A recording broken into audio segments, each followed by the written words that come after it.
ডাক দিলেন আমার উম্মত, কিয়ামতের ময়দানে আল্লাহ ডাক দিবেন, আরে আমার বান্দা আমি ক্ষুধার্ত ছিলাম, তুমি কেন আমাকে খাবার দাও নাই? তখন আল্লাহর বান্দা বলবে, হায় রব, বলেন কি আপনি তো নিজেই রাজ্জাক, রিজিক দেনেওয়ালা, আপনি কখন ক্ষুধার্ত ছিলেন?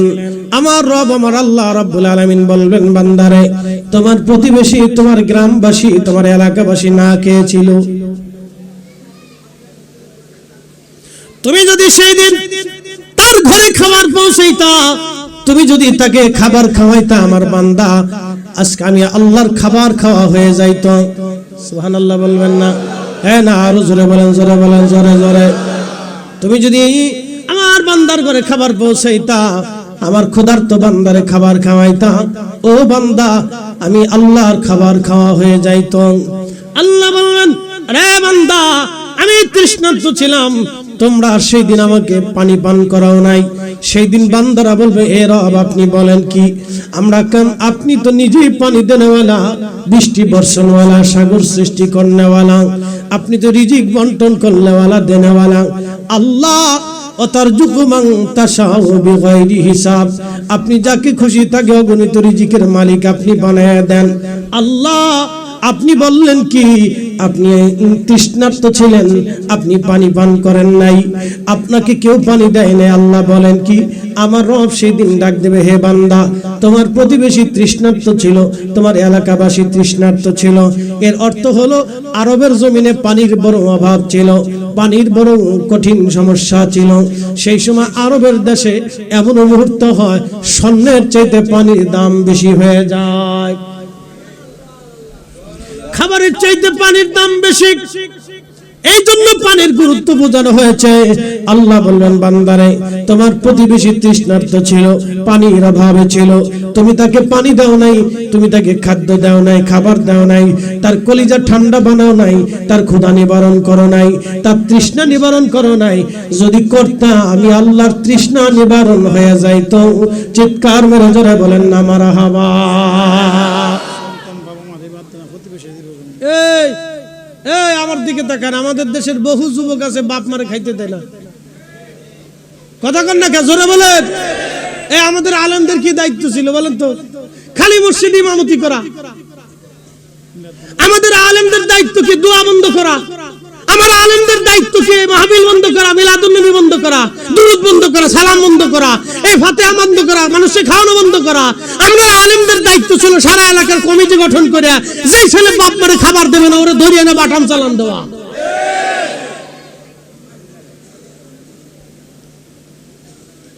আমরা পারি নাই, আমরা এসে কেডে বুকের উপরে হাত বাঁধে ওরে নাভির নিচে বাঁধাইতে হবে, যেটা বুকের নাভির নিচে হাত বাঁধে ওরে বুকের উপর উড়াইতে হবে। নাম দিছে আহলে হাদিস গুরুস্থান, গুরুস্থান আবার আহলে হাদিস হয় কেমনে রে বেটা? এই কথা কন না কেন? মানুষ মরে গেছে, মরা নিয়ে রাজনীতি চলতেছে।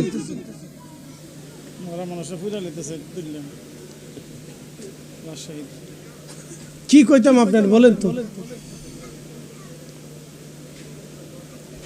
আমার দেশের হাজার হাজার যুবক, হাজার হাজার মানুষ বাবা মারে খাবার দেয় না, মাকে খাইতে দেয় না, বাবাকে খাইতে দেয় না, খাবারই তো দেয় না, চিকিৎসা কখন করবে বাপ? শুধু বলবেন দরিদ্র ফ্যামিলির ভিতরে, অশিক্ষিত ফ্যামিলি না, শিক্ষিত আছে। কি ভাবতেছেন? যদি দেখতে চান বৃদ্ধাশ্রমে চলে যান, যা দেখবেন অধিক শিক্ষিত মানুষের সন্তানরা বাবা মারে বৃদ্ধাশ্রমে পাঠাইছে। এই সমস্ত শিক্ষিতদেরকে ধরে আইনা এই গুলিস্তানের মোড়ে, যাত্রাবাড়ির মোড়ে বাটাম চালান দিলে সোজা হয়ে যাবে। আমরার কাজ তো এটা ছিল। সারা বাংলাদেশে সব আলেমরা মিলে, সব মতের আলেম, আমি কোনো মত বাদ দিলাম না, সবাইরে বাদ দিলাম না, সবাইরে ধরলাম। যত মতের আলেম আছে, যত মুসলিকের আলেম আছে, সব আসবে, এক জায়গায় বসবে, বসে বলবে আমার সমাজ আগামী 1 বছরের ভিতরে আমরা চেঞ্জ করব। আমার সমাজে কেউ মদ বিক্রি করতে পারবে না, ইয়াবা বিক্রি করতে পারবে, যে ইয়াবা বিক্রি করে ওর বাড়ি আগুন দেবো। এই কথা কন না, জোরে বলেন। তা না করে দিছে মাজারে আগুন। কি কথা কন না, এই তো অবস্থা।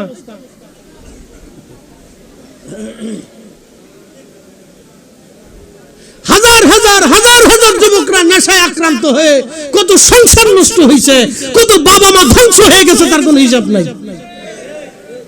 আল্লাহর কসম করে বলি, এদেশের সব আলেম বৈশে যদি বলে আমার রাষ্ট্রের দরকার নাই, রাষ্ট্র আমাকে সম্মান করবে, আমরা সব আলেমরা মিলে আমাদের সমাজ পরিবর্তন করতে হবে।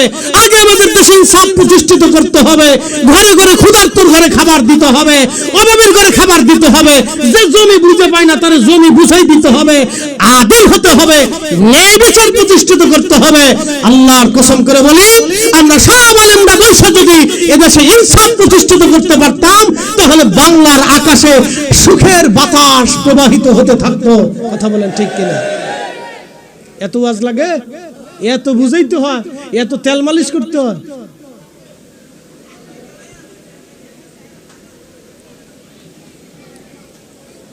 প্রিয় উপস্থিতি, হাজিরিন, আল্লাহ আমাদেরকে বুঝার তৌফিক দান করুন, বলে না আমিন। কিছু কথা কইলাম বুঝের কথা, আমি জানি এটা হবে না। বলে হুজুর কেন হবে না? দল্লিন আর জল্লিন নিয়ে ফিটে ফিটে আছে, ওই তো না। দল্লিন আর জল্লিন ফিটে ফিটে অনুগুতা গুতা, ওই তো না। একসাথে জোরে বলবেন আল্লাহু আকবার, জোরে বলেন, জোরে জোরে জোরে জোরে, হাত উঁচা করে বলেন, হাত উঁচা করে, আল্লাহ হাত উঁচা করে।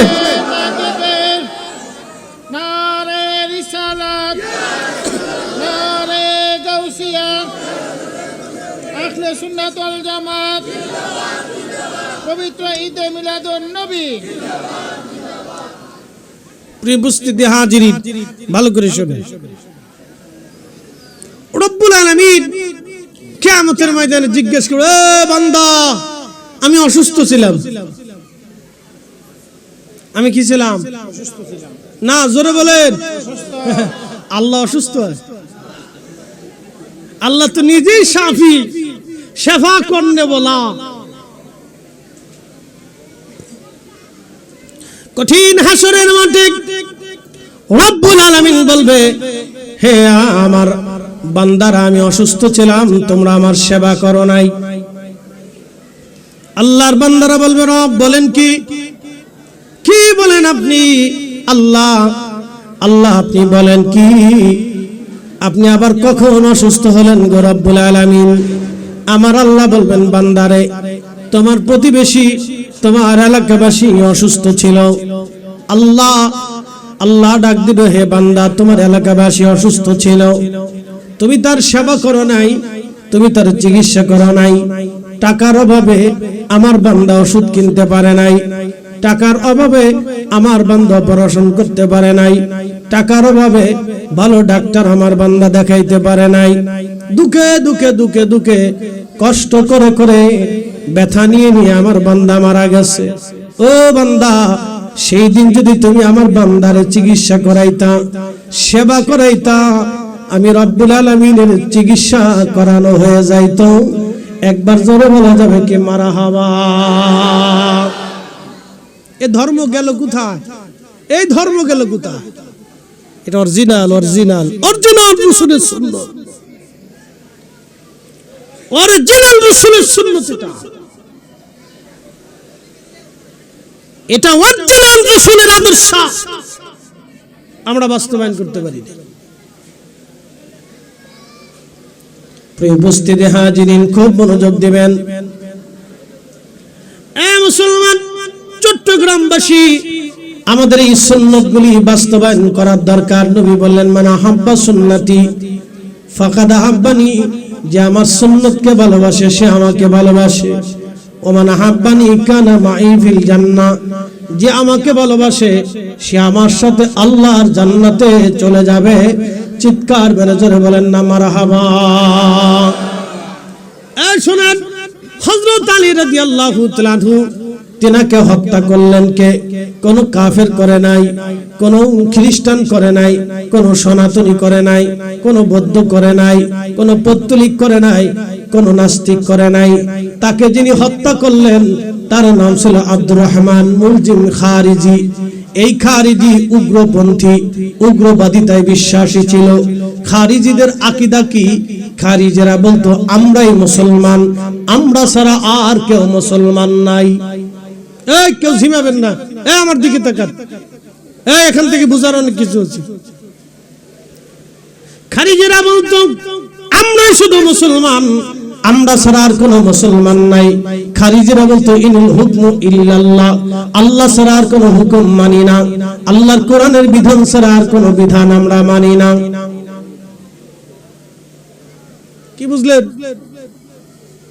শুনতেছেন, এগুলো কথা তো সুন্দর, কিন্তু রহস্য আছে, গলত আছে। আমাদের দেশে একদল আছে আহলুল কোরআন, ওরা বলে আমরা কোরআন ছাড়া আর কিছু মানি না। ওরা নবীজির সুন্নাত মানে না, হাদিস মানে না। যারা রাসূলের হাদিস মানে না, নবীর হাদিস যারা মানে না, আমরা মনে করি তারা মুসলমান হতে পারে না, তারা খারিজি। খারিজি কথা বলেন ঠিক কিনা? শুনে যান, ওরা বলতো আমরা আর কিছু মানি না, সাহাবী মানি না। হযরত আলী বললেন, তোমরা ভুলের মধ্যে আছো, আল্লাহর কোরআন মানতে হবে, রাসূলের জিন্দেগি মানতে হবে, সাহাবী মানতে হবে। যদি না মানো তাহলে আমি আলী তোমাদের সাথে সারা জীবন জিহাদ করব।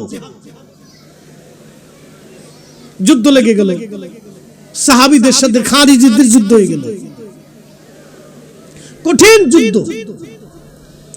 হযরত আলী রাদিয়াল্লাহু আনহু ওনার থেকে আলাদা হয়ে গেল 12,000 দলের এক দল। তারা বলল আমরা আল্লাহর হুকুম ছাড়া আর কারো হুকুম মানি না, আমরা রাসূলের হুকুমও মানি না, সাহাবীদের বিধান আমরা মানি না, আমরা শুধু কোরআন শরীফ মানব, আর কিছু আমরা মানব না। দেখেন কত বড় ভুল সিদ্ধান্ত তাদের। কিন্তু আল্লাহ বলে দিলেন আমি আল্লাহ মানার আগে কোরআন শরীফ তো মানবা, আমার রাসূল মানবা, এরপরে সাহাবী মানবা। একসাথে জোরে বলবেন না মারহাবা। আল্লাহ মানবা, নবী মানবা, সাহাবী মানবা, ওলি মানবা, উলামা মানবা। কিন্তু খারিজিরা বলল আমরা আল্লাহ মানবো, নবী মানবো না, সাহাবী মানবো না, উলামা মানবো না, আমরা আর কাউকে মানবো না, আমরা শুধু আল্লাহ মানবো। দেখেন কথা সুন্দর কিন্তু গলত বিরাট। এই খারিজিদের একজনের নাম আব্দুর রহমান মুলজিম খারিজি। তার কপালের মধ্যে সেজদার চিহ্ন ছিল, বুঝতেই পারতেছেন কালা দাগ ছিল, লম্বা পাগড়ি, সুন্দর দাড়ি, চমৎকার চেহারা, সুন্দর জুব্বা গায়ে দেওয়া। হযরত আলীকে নামাজরত অবস্থায় ছুরিকাঘাত করলেন। হযরত আলী শহীদ হয়ে যাবেন। 3 দিন পর্যন্ত তিনি আহত ছিলেন, রক্তক্ষরণ হলো। 3 দিন পরে তিনি শহীদ হয়ে গেলেন। ওনার জানাজা হলো কুফার মসজিদে।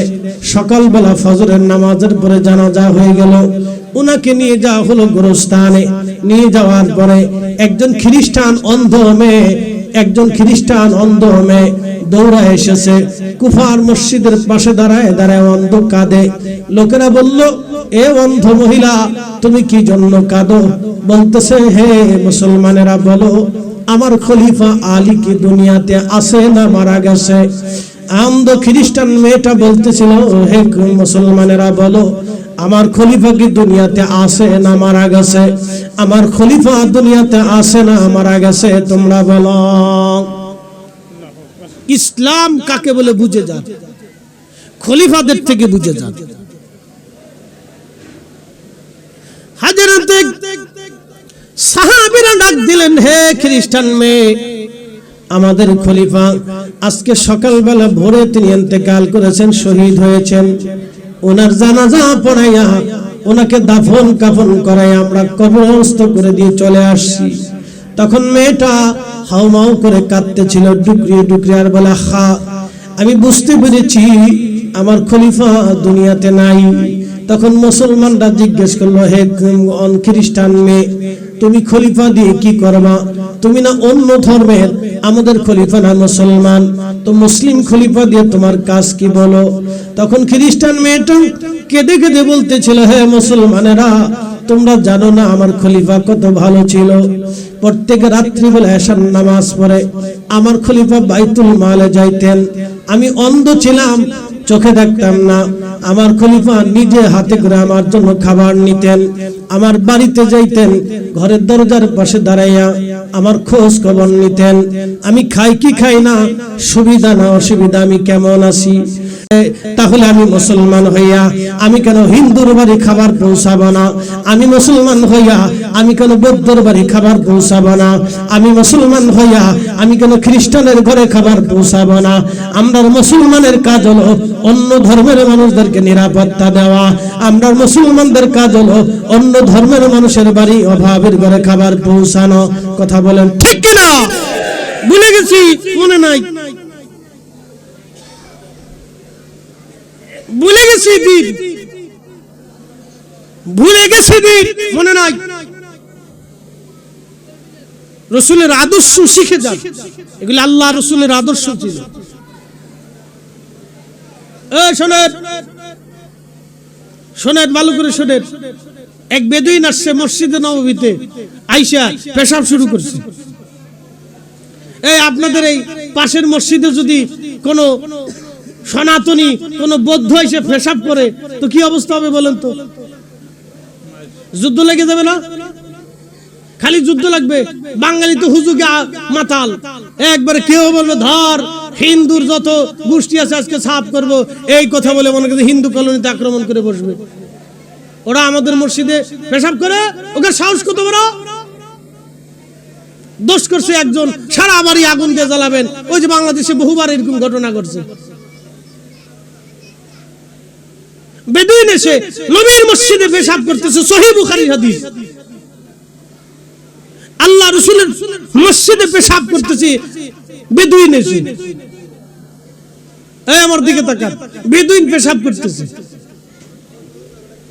সাহাবায়ে কেরাম ধরতে গেছে, এই করো কি তুমি? আল্লাহ রাসূল বললেন, সাহাবীরা থামো, পেশাব করতে দাও। একসাথে বলবেন আল্লাহু আকবার। না হয় না, জোরে জোরে জোরে, আরো জোরে জোরে জোরে, না আরো জোরে বলেন। রহমতের নবী বললেন থামো, পেশাব করতে দাও। কোন মসজিদ বলেন তো? যেই মসজিদে রিয়াজুল জান্নাহ। কোন মসজিদ বলেন তো? যেই মসজিদে এক রাকাত নামাজ পড়লে 50,000 রাকাতের সওয়াব। কোন মসজিদ বলেন তো? যেই মসজিদে হাজার হাজার সাহাবী নামাজ পড়েছে। কোন মসজিদ বলেন তো? যেই মসজিদের সরাসরি ইমাম রাহমাতুল লিল আলামিন। কোন মসজিদ বলেন তো? যেই মসজিদে বারে বারে জিবরাইল আমিন আসছে। কোন মসজিদ বলেন তো? যেই মসজিদে বহুবার কোরআনের আয়াত নাযিল হয়েছে। কোন মসজিদ বলেন তো? যেই মসজিদের পাশে আম্মা জানরা নবীকে নিয়ে থাকতেন। কোন মসজিদ বলেন তো? যেই মসজিদে 4 খলিফা तमाम দুনিয়া শাসন করেছে। সেই মসজিদে এসে বেদুইন পেশাব করতেছে। সাহাবীরা ধরতে গেছে, নবী বলেন থামো, ধরো না, বাধা দিও না, পেশাব করতে দাও। ইহসান শিখে যায়, এটার নাম ইহসান, দয়া। বেদুইন ভুল করলে সাহাবীরা তো করতে পারে না। এই আমার দিকে তাকান, আল্লাহর নবী ডাক দিলেন, সাহাবীরা থামো, বেদুইনকে পেশাব করতে দাও। বেদুইন পেশাব শেষ করে ফেললেন। নবীজি বলেন, সাহাবীরা রে মশক ভরে পানি আনো, কলস ভরে পানি আনো। পানি এনে যেখানে পেশাব করেছে পানি দিয়ে ঢেলে মসজিদ পরিষ্কার করে দাও। যদি বাংলাদেশে হইতো এরকম কাণ্ড, বলেন তুফান তুফান তুফান। মানুষ খালি বলে ব্রাহ্মণবাড়িয়ার মানুষ মারামারি করে, আর সারা দেশের মানুষকে আঙ্গুল চুষে। এটা একটা মিথ্যা কথা। আমি ব্রাহ্মণবাড়িয়ার মানুষের পক্ষে। হবিগঞ্জে কয়দিন আগে মারামারি লাগছে, বিশ্বযুদ্ধ, সারাদিন মারামারি। আমার ফরিদপুরে সিঙ্গারা নিয়ে লাগছে, সারা শহরে ফিটে ফিটি। কে কারে ফিটে, কিসের জন্য ফিটে কেউ কইতে পারে না, পরে কয় সিঙ্গারা নিয়ে লাগছে।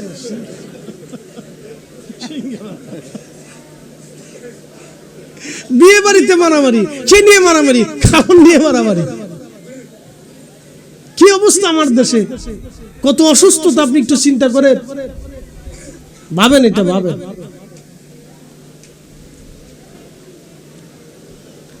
বাংলাদেশের একটা জেলা, সেটার নাম ব্রাহ্মণবাড়িয়া। এত পরিমাণে মাহফিল হয় আপনি কল্পনা করতে পারবেন না। এত পরিমাণে মাহফিল হয়, মারহাবা বলবেন না? দুই একটা বিচ্ছিন্ন ঘটনা সারা বাংলাদেশই কম বেশি আছে, সব জেলাতেই আছে। মনোযোগ দেন। আল্লাহ রাসূল বললেন, সাহাবীরা পানি দিয়ে মসজিদ পরিষ্কার করো। একসাথে বলবেন আল্লাহু আকবার। মসজিদ পরিষ্কার করে দাও। মসজিদ পরিষ্কার হয়ে গেল। রাসূল করিম বেদুইনকে বসায় বললেন, হে বেদুইন, শোনো, এটা মসজিদ, আল্লাহর ঘর, পবিত্র জায়গা, এটা পেশাবের জায়গা না। এখানে কোরআন তেলাওয়াত হয়, এখানে সালাত হয়, এখানে নামাজ হয়, এখানে জিকির হয়, এটা পবিত্র জায়গা। সুন্দর করে বেদুইনকে বুঝাইলেন, বেদুইন বুঝে গেল। একসাথে বলবেন না মারহাবা? না আরো জোরে জোরে জোরে বলো, জোরে। হ্যাঁ, এটার নাম ইসলাম। এটা রাসূল শিখিয়ে গেছে। হ্যাঁ, এটাই শিখিয়ে গেছে। যদি বলেন রাসূলেরটা ভুল ছিল, তাহলে আপনি ঠিক করে দেন। আর আপনি মুসলমান আছেন কিনা ভালো করে লুঙ্গির কাপড় উঁচু করে টর্চ লাইট মেরে দেখতে হবে আপনার মুসলমানি দিচ্ছে কিনা, খাতনা করছে কিনা।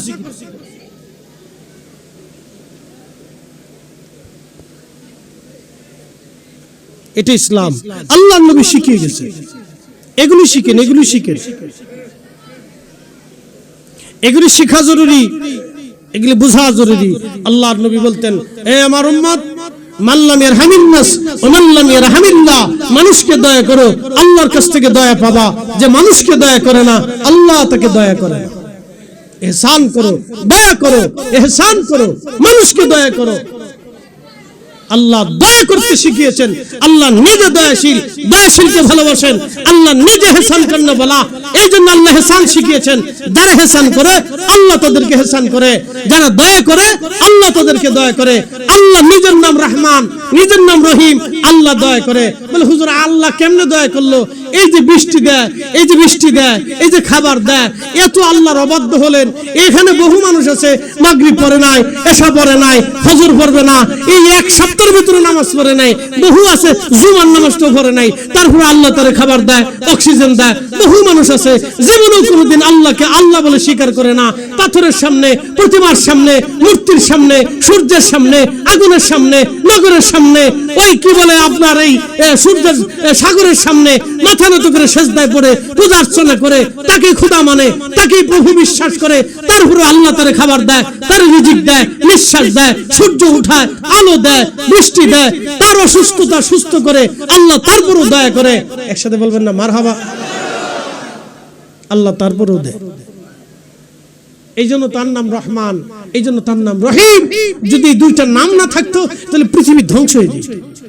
সূর্যের আলো বন্ধ হয়ে যাইতো, পৃথিবীতে আগুন ধরে যাইতো, সাগর শুকিয়ে যাইতো, বৃষ্টি বন্ধ হয়ে যাইতো, পাথর পড়া শুরু হতো, জমিনের ভিতর থেকে আগুন বের হতো। আল্লাহ রহমান, আল্লাহ রহিম। এই জন্য যে দয়া করে আল্লাহ তাকে ভালোবাসে, যে দয়াশীল আল্লাহ তাকে ভালোবাসে।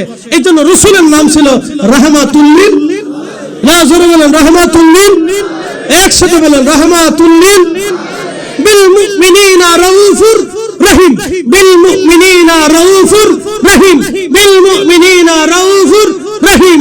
দয়া করাকে নবী দয়া করতেন, দয়াশীল ছিলেন, নবী রহমত ছিলেন, রহমাতুল লিল আলামিন ছিলেন। রাসূলের জামানাতে যুদ্ধ হলো, বহু যুদ্ধ। মক্কা বিজয় হলো, বদরের যুদ্ধ হলো, উহুদের যুদ্ধ হলো, হুনাইনের যুদ্ধ হলো। রাসূল করিম নিজে যুদ্ধ ছিলেন, নিজে যুদ্ধ উপস্থিত ছিলেন। আল্লাহর নবী যুদ্ধ করার আগে রাসূল করিম সাহাবে কিরামের সামনে দাঁড়ায় বলতেন, হে সাহাবীরা, তোমরা খোদার জমিনে খোদার কালেমা, খোদার আইন, খোদার দ্বীন, খোদার বিশ্বাস, খোদার দেওয়া পতাকা, আমি রাসূলের দেওয়া আদর্শ বাস্তবায়নের জন্য তোমরা আজকে এক বিশাল বড় প্রতিরোধ আর দুশমনের সামনে তোমরা দাঁড়িয়েছ।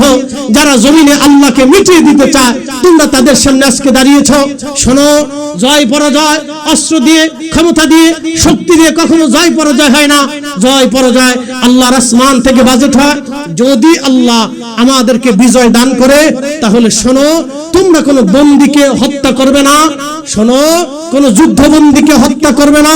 শোনো, কোন যুদ্ধবন্দীর মাল সামানাকে, যুদ্ধবন্দীর বাড়ি ঘরে তোমরা হামলা করবে না, কোন বৃদ্ধকে হত্যা করবে না, কোন নারীকে হত্যা করবে না, কোন শিশুকে হত্যা করবে না, কারো মাল সামানে কেড়ে আনবে না, কারো বাড়ি আগুন দিবে না, ফসলি জমি নষ্ট করবে না, গাছ কেটে ফেলবে না, তোমরা কোনো ফসলি জমি নষ্ট করবে না, গবাদি পশু হত্যা করবে না, ধরে নিয়ে আসবে না, জুলুম করবে না, অন্যায় করবে না, বাড়ি ঘর পোড়াবে না। আর বাংলাদেশে যুদ্ধ করা লাগে না, এক গ্রাম আর এক গ্রামে মারামারি লাগলে, এক এলাকা আর এক এলাকা মারামারি লাগলে যে এলাকা ঠকে যায় ওই এলাকার বাড়ি ঘর গরু ছাগল সব ধরে নিয়ে চলে আসে। ইস, এরা আবার মুসলমান দাবি করে, এরা আবার নিজেকে মানুষ বলে দাবি করে। লজ্জা করা উচিত। কথা বলেন ঠিক না বেঠিক? কি আশ্চর্য! মাঝে মধ্যে আমি চিন্তা করি এদের কি শিখাইলো কে? কতটা মুসলমান আমরা, কালমা পড়ন্য বলা জাতি, এখনো পর্যন্ত অনেক কিছু শিখি। আমরা কালমা পড়ন্য বলা জাতি, এখনো পর্যন্ত অনেক কিছু শিখি দিই।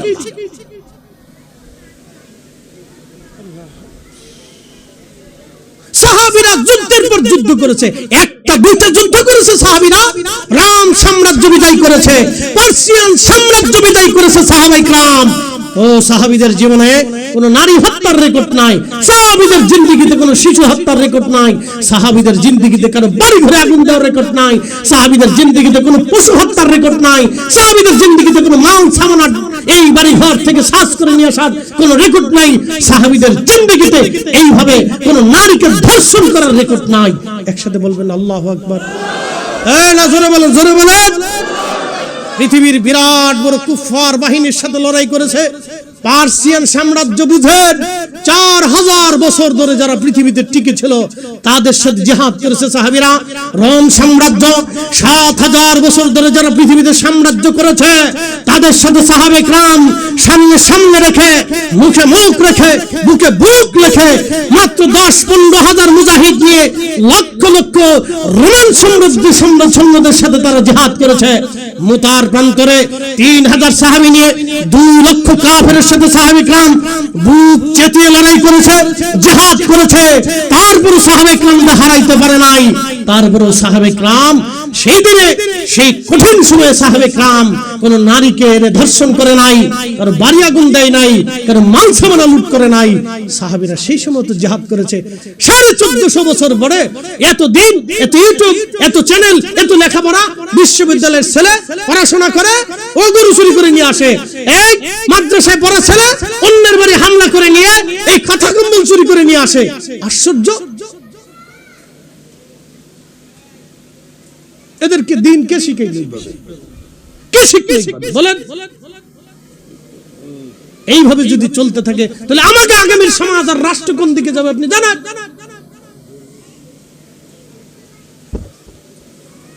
পরে মুসলমান আমাদেরকে শিখতে হবে। বলে কি শিখবো? সাহাবায়ে کرامের আদলে শিখবো। বলে শিখতে হবে কি শিখবো? রাসূলের আদর্শে শিখতে হবে। কথা বলেন ঠিক না বেটি? নবীর আদর্শে শিখতে হবে আমাদেরকে। প্রিয় উপস্থিতি আমার, এগুলো আমাদের বোঝা জরুরি দায়িত্ব, এগুলো আমাদের শোনা জরুরি দায়িত্ব। আল্লাহ কেন দুনিয়াতে পাঠাইলেন? কাজ কি আমাদের? কি কাজ আমাদের? বলেন, আমাদের কাজ ছিল ক্ষুধার্তর ঘরে খাবার পৌঁছানো, আমরা ব্যর্থ হয়েছি। আমাদের কাজ ছিল অসুস্থকে সেবা দেওয়া, আমরা ব্যর্থ হয়েছি। আমার দিকে তাকান, উন্নত বিশ্বের দিকে তাকান, ইউরোপের দিকে তাকান। তারা একটা কুত্তা অসুস্থ হলে ডাক্তার কাছে নিয়ে চিকিৎসা করা। তাদের দেশে একটা কুত্তা আপনি মেরে দেখেন তো, মানুষ তো আরো পরের কথা, আপনি একটা কুকুর মেরে দেখেন, পুলিশ আপনাকে টানতে টানতে ধরে নিয়ে জেলখানার ভিতরে দিয়ে, তুই কুকুর মারলি কেন? তোকে কে মারতে অনুমতি দিয়েছে? সেই সিচুয়েশন থেকে আমাদের সিচুয়েশনে ওরা দেখেন তো, ওরা অনেকে ধর্মকর্মই মানে না, ও ধর্ম বুঝেই না, কিন্তু ন্যায়ের উপরে, নীতির উপরে তারা অটল। অথচ আমরা কলমাপূর্ণ বলা জাতি এখনো পর্যন্ত মারামারি কইরা আরেকজনের বাড়ি আগুন দিয়ে এরপর খাতা কম্বল, এই সোনা দানা টাকা পয়সা, গরু ছাগল হাঁস মুরগি ভেড়া বকরি চুরি করে নিয়ে আসি, বাড়ির ঘরে ডেকসি পাতিল চুরি করে নিয়ে আসি। লজ্জা করা উচিত, শরম করা উচিত আমাদের।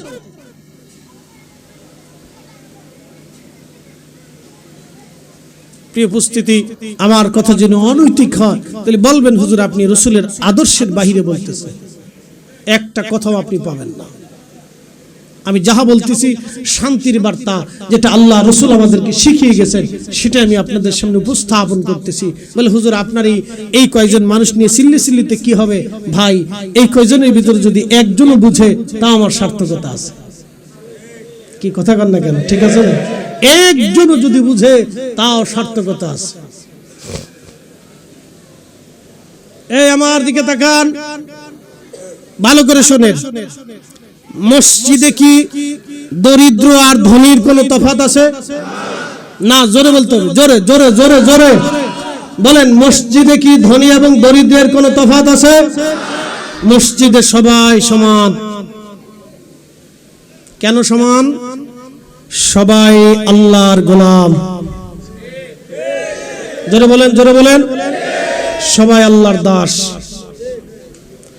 সবাই আল্লাহকে সেজদা দিবে। কে আমির, কে রাজা, কে প্রজা, এখানে কোনো বৈষম্য নাই, সব সমান। ইমাম ইউসুফ রাহমাতুল্লাহ আলাইহি ঘটনা একটা মনে পড়ছে, আপনাদেরকে বুঝাই। পৃথিবীর বিখ্যাত খলিফা ছিলেন হারুন আর রশিদ। এই যুবকরা আমার দিকে তাকাবেন, মহিলারা যারা আছেন তারা ভালো করে শোনেন। এই তোমরা যারা মাইক চালাও, জীবনে ওয়াজ কোনোদিন বাড়ি পর্যন্ত নেও নাই, নিলে তোমরা ওলি আল্লাহ হয়ে যেতে।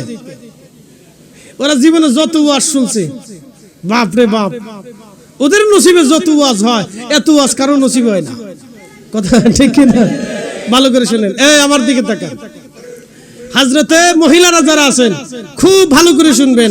ঘরের ভিতরে যারা আছেন, বিল্ডিং এর প্রাসাদের ভিতরে যারা আছেন, ধনী যারা আছেন, বিরাট বড় শিক্ষিত যারা আছেন, এবং যারা ঘরের ভিতরে কাজের বেডিরে পিটান, তারাও শুনেন।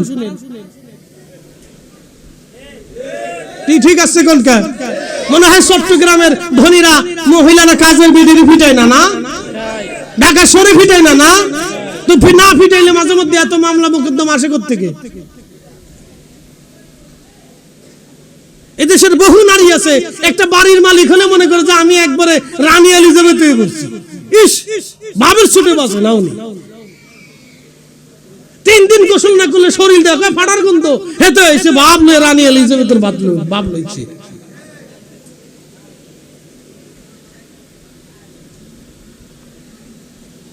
মন খারাপ করবেন না, কথা শক্ত বলতে হবে, না বললে অনেকে বুঝবে না।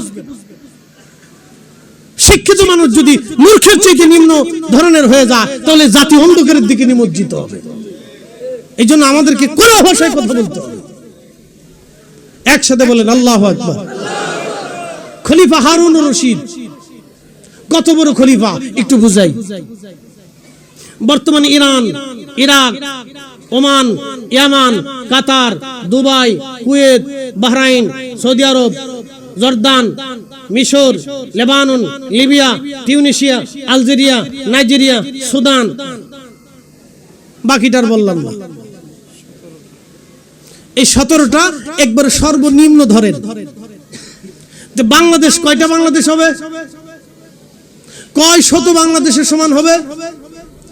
এত বড় মিল্লাতের খলিফা হারুন আর রশিদ তার স্ত্রী খেলাফতের অর্থ দিয়া কখনো নিজে খেতেন না, বাজার করতেন না, খাইতেন না।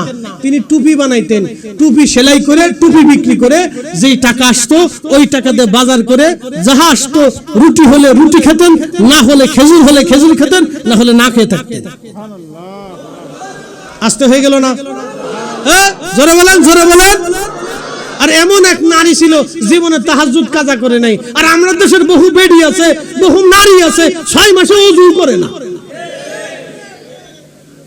বলে ওযু করব কেমনে? কতদূর আটা দলে, কতদূর লিপস্টিক দলে, কি করে না করে এই জানে। কষ্ট হইতেছে আপনাদের? বাড়ি গেলে আজকে খাওয়ার নাই, কই হুজুরের বাসুর লেখা চলে আসবো না। প্রিয় মা বোনেরা, খুবই মনোযোগের সাথে শুনবেন। সেই খলিফা হারুন আর রশিদের স্ত্রীর নাম ছিল জুবাইদা। নাম কি? জুবাইদা। যদি কোনোদিন যদি কোনোদিন হজে যান আরাফাতের মাঠে যাবেন, আরাফাতের মাঠ, এই আরাফাতের মাঠ পর্যন্ত একটা নহর 25 মাইল দূর থেকে, ঝর্ণা থেকে একটা নহর টেনে এনেছেন তিনি।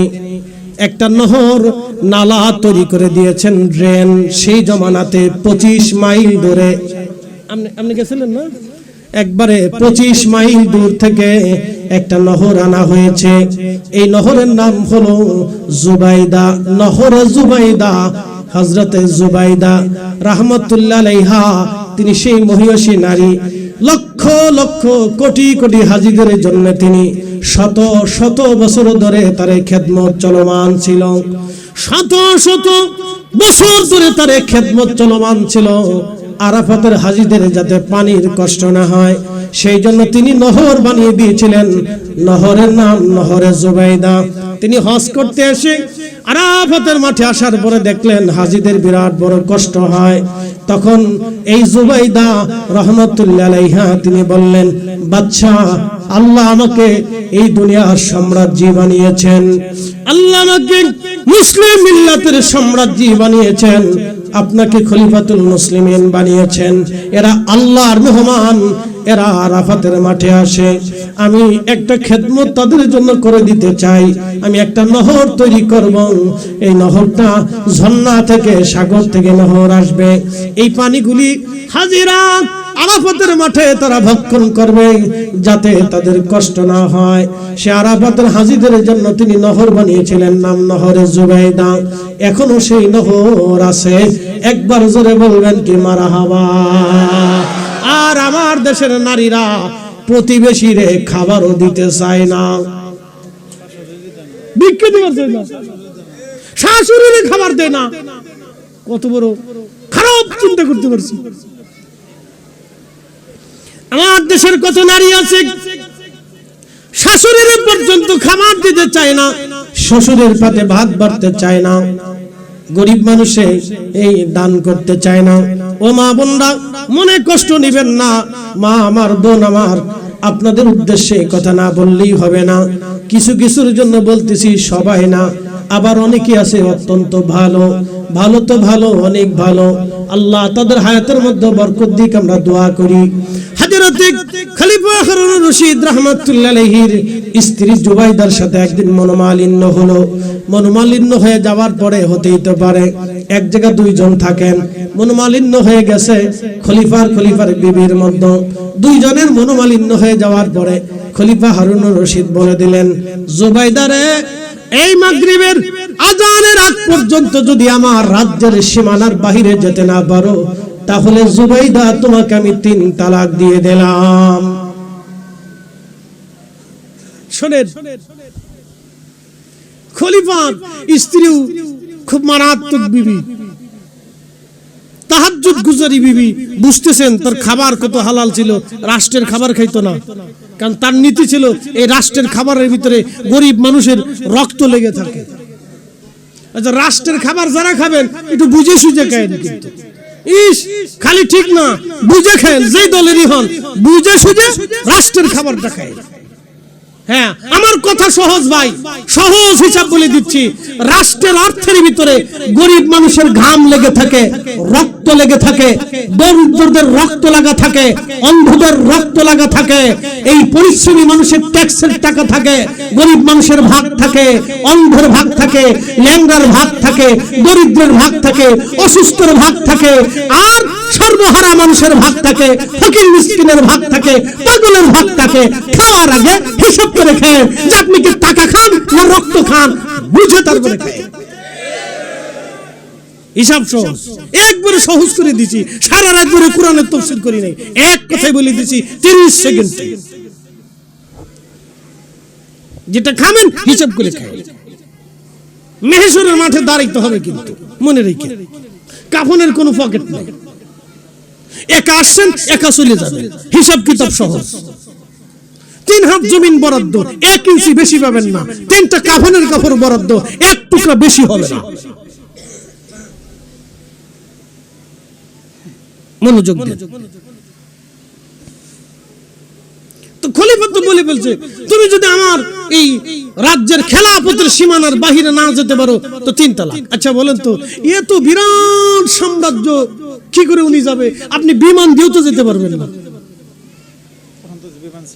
আর তখন তো বিমানও ছিল না, তখন ছিল বিশ্ববিখ্যাত ইমাম ইউসুফ রহিমাহুল্লাহ, ইমামুল আজমের ছাত্র। একসাথে বলবেন না মারহাবা? ইমাম আবু ইউসুফ ইমাম আজমের ছাত্র, ইমাম আজম ইব্রাহিম নখীর ছাত্র, তিনি হযরত আব্দুল্লাহ ইবনে মাসউদের ছাত্র, তিনি রাহমাতুল লিল আলামিনের ছাত্র, আর তিনি রব্বুল আলামিনের ছাত্র, আল্লাহর ছাত্র, নবীজির ছাত্র হযরত আব্দুল্লাহ ইবনে মাসউদ, তিনার ছাত্র ইব্রাহিম নখী, তিনার ছাত্র ইমামুল আজম আবু হানিফা, তিনার ছাত্র ইমাম আবু ইউসুফ রাহিমাহুল্লাহ। একসাথে বলবেন না মারহাবা? একবার সনদ বলে দিলাম, চলবে না বাড়ি চলে যাবেন? আর একটু চলু, 10টা মিনিট চলবে না? না ঘুমাই কেরা, ঘুমাই কেরা, হাত উঁচু করেন তো, জোরে জোরে জোরে জোরে চলবে, ফজর পর্যন্ত চলবে। হ্যাঁ হ্যাঁ হ্যাঁ, ঠিক আছে ঠিক আছে,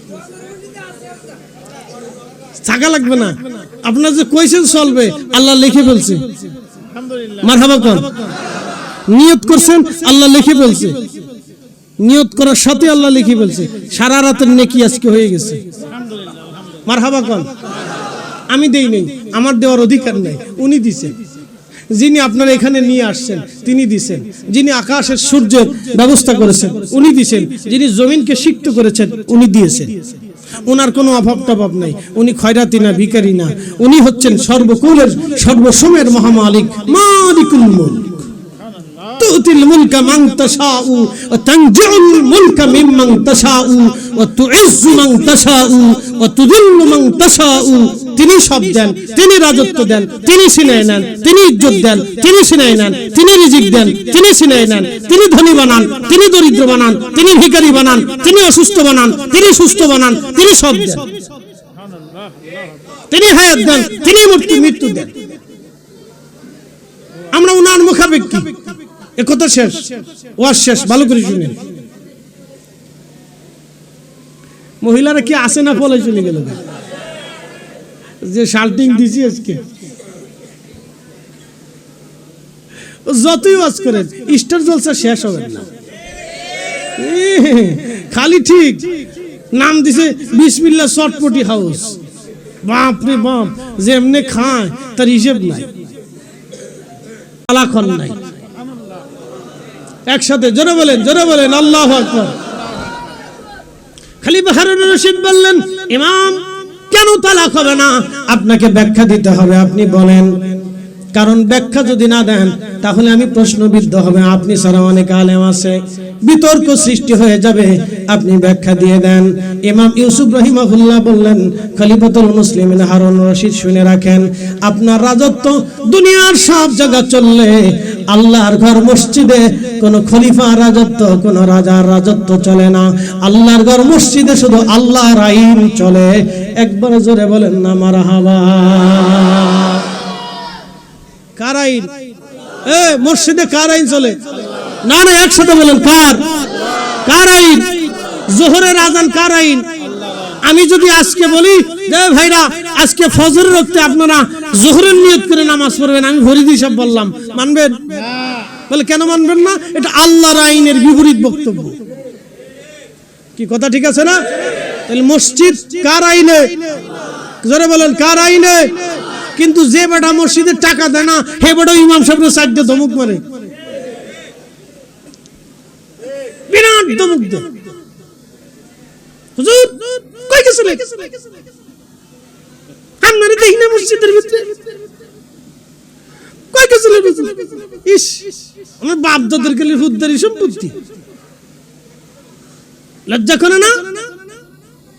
ইমাম সাহেবরে দিয়ে, মুয়াজ্জিন সাহেবরে দিয়ে, খাদেম সাহেবরে দিয়ে খালি বাথরুম পরিষ্কার করাবেন, নিজের হাত কি আসমানে বরাদ্দ রাখছেন নাকি? আপনি আল্লাহর গোলাম না? আপনি আল্লাহর দাস না? আল্লাহর ঘর মসজিদ না? মসজিদ তো আল্লাহর ঘর। আপনি বাচ্চা হতে পারেন, প্রেসিডেন্ট হতে পারেন, ওই মসজিদে আপনার 4 পয়সার মূল্য নাই। আপনি সেনাপ্রধান হতে পারেন, ওসিডিসি এসপি হতে পারেন, আপনি যাই হন না কেন, আল্লাহর ঘর মসজিদ, আপনি আল্লাহর দাস, আল্লাহর গোলাম, আপনি আল্লাহর দরবারে মসজিদের খাদেম। কথা বলেন ঠিক না বেটা?